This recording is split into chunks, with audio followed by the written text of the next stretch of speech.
Assalamualaikum warahmatullahi wabarakatuh. Selamat pagi anak-anak. Bagaimana kabar kalian? Sehat? Alhamdulillah sehat semua ya. Sebelum kita memulai pembelajaran kita pada pagi hari ini, marilah kita berdoa bersama-sama terlebih dahulu. Berdoa dimulai. Berdoa tidak dibatasi. Baik, untuk yang selanjutnya Ibu akan melakukan presensi kehadiran. Apakah ada teman kalian yang tidak berangkat hari ini? Berangkat semua ya?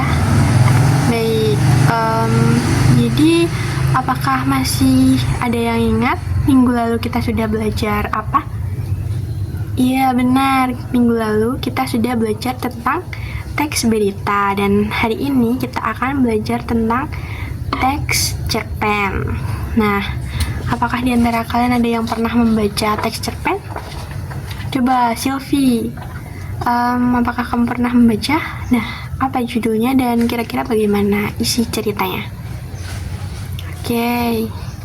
Nah, biasanya jenis teks cerpen apa yang kalian sukai?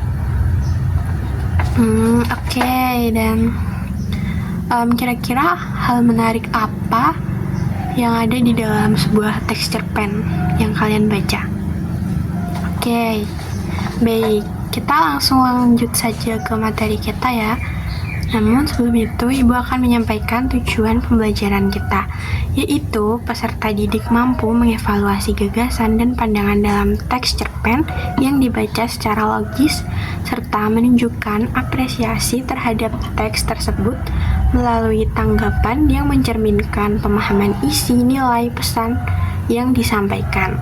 Nah, nantinya kalian akan Ibu minta untuk membaca teks cerpen dan mengevaluasinya sesuai arahan yang Ibu berikan ya. Baik, untuk yang pertama kita masuk ke pengertian.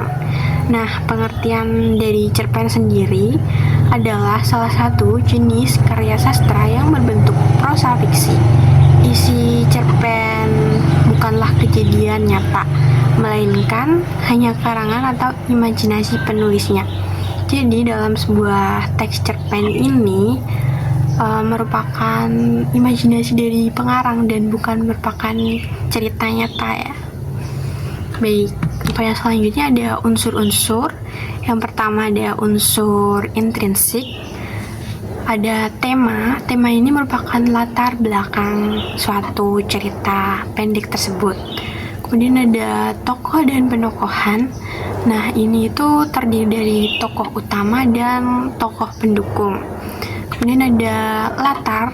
Latar terbagi menjadi 3, yaitu latar waktu, tempat, dan suasana. Kemudian ada alur. Alur sendiri terdiri dari 3 macam, yaitu alur maju, alur campuran, alur mundur ya. Kemudian ada sudut pandang. Nah, dalam sebuah cerita pendek ini biasanya menggunakan sudut pandang orang pertama atau sudut pandang orang ketiga. Kemudian ada gaya bahasa. Nah, gaya bahasa ini juga sangat penting agar pembaca dapat dengan mudah memahami isi dari cerita pendek itu. Kemudian ada unsur ekstrinsik. Nah, dalam unsur ekstrinsik ini biasanya terdiri dari ekonomi, budaya, maupun sosial. Kemudian ada latar belakang pengarang. Nah, dalam latar belakang pengarang ini biasanya berdasarkan pengalaman hidup dari pengarang yang kemudian menginspirasi untuk membuat sebuah cerita pendek. Kemudian ada nilai-nilai yang terkandung dalam cerpen. Nah, tentunya dalam sebuah cerpen itu memiliki nilai-nilai yang terkandung di dalamnya. Kemudian ada fungsi cerpen. Yang pertama, fungsi rekreatif. Nah, dalam fungsi rekreatif ini merupakan fungsi hiburan atau kesenangan bagi pembacanya.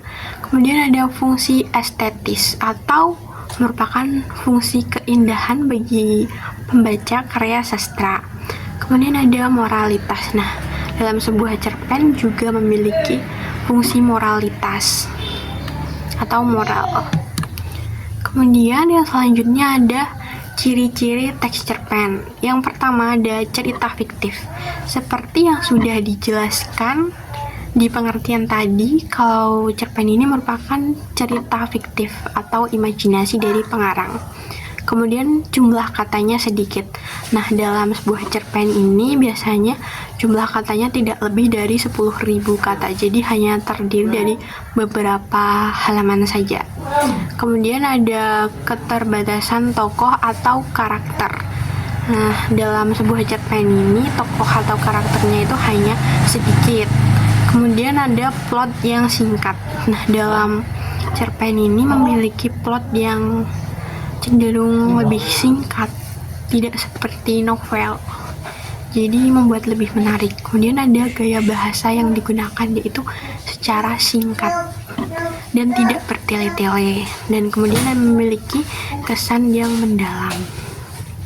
Dan untuk yang selanjutnya yaitu struktur teks cerpen. Yang pertama ada struktur abstrak. Nah, abstrak ini merupakan gambaran keseluruhan dari teks cerpen tersebut ya. Kemudian ada orientasi. Nah, orientasi ini biasanya dapat ditemukan di bagian paragraf awal atau yang merupakan pengenalan tokoh. Kemudian ada rangkaian peristiwa. Nah, rangkaian peristiwa ini itu menjelaskan urutan rangkaian kejadian yang dialami tokoh. Kemudian ada komplikasi. Nah, komplikasi ini merupakan masalah-masalah yang dihadirkan oleh pengarang yang dimana itu tuh merupakan akan menunjukkan keseruan dari cerita tersebut. Kemudian ada resolusi. Nah, resolusi ini merupakan solusi yang dihadirkan oleh pengarang untuk menyelesaikan cerita tersebut. Kemudian ada kode.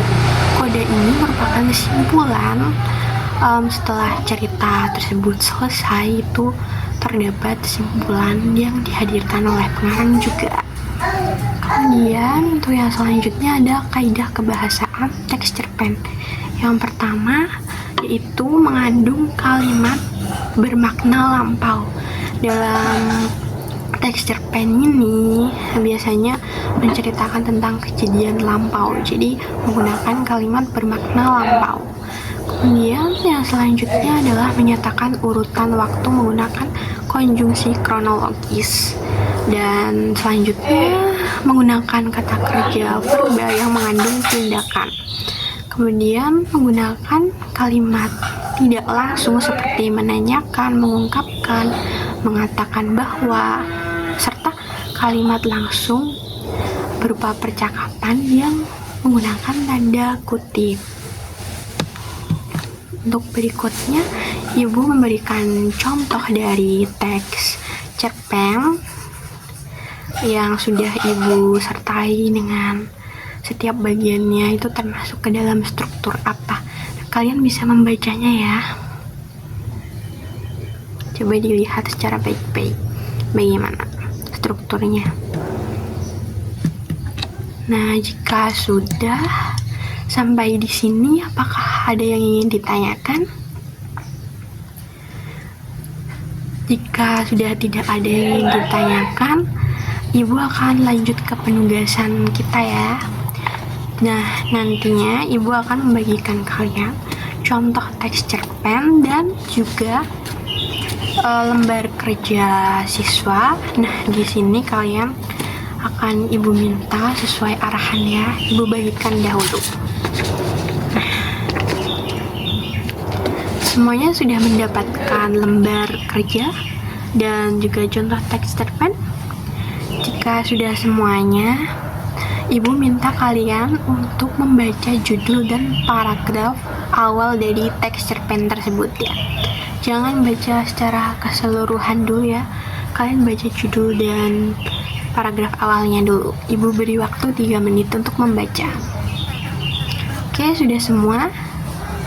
Jika sudah semua, kalian Ibu minta untuk membuka lembar kerja kalian.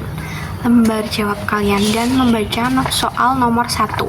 Nah, di situ kalian diperintahkan untuk memprediksi isi dari cerpen setelah membaca judul dan juga paragraf awalnya. Nah, kalian tuliskan prediksi kalian tentang cerpen tersebut di situ ya. Sudah semua?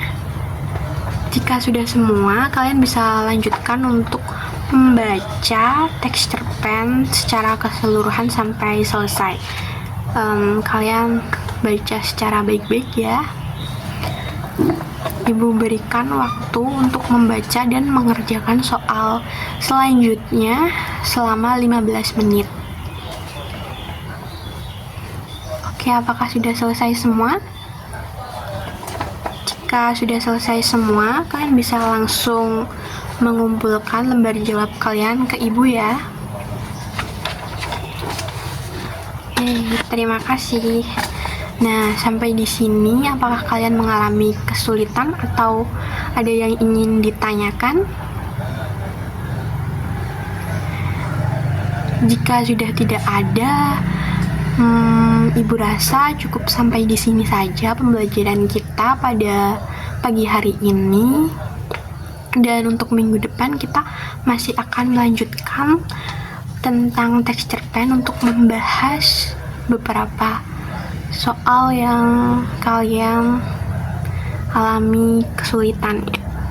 Nah, Ibu rasa cukup sampai di sini saja pembelajaran kita. Sebelum kita tutup, kita akhirin dengan berdoa bersama-sama terlebih dahulu ya. Berdoa dimulai. Berdoa tidak dibatasi. Baik, Ibu rasa cukup sampai di sini saja pertemuan kita hari ini. Apabila banyak kurang dan salahnya, Ibu mohon maaf. Sekian dari Ibu. Wassalamualaikum warahmatullahi wabarakatuh.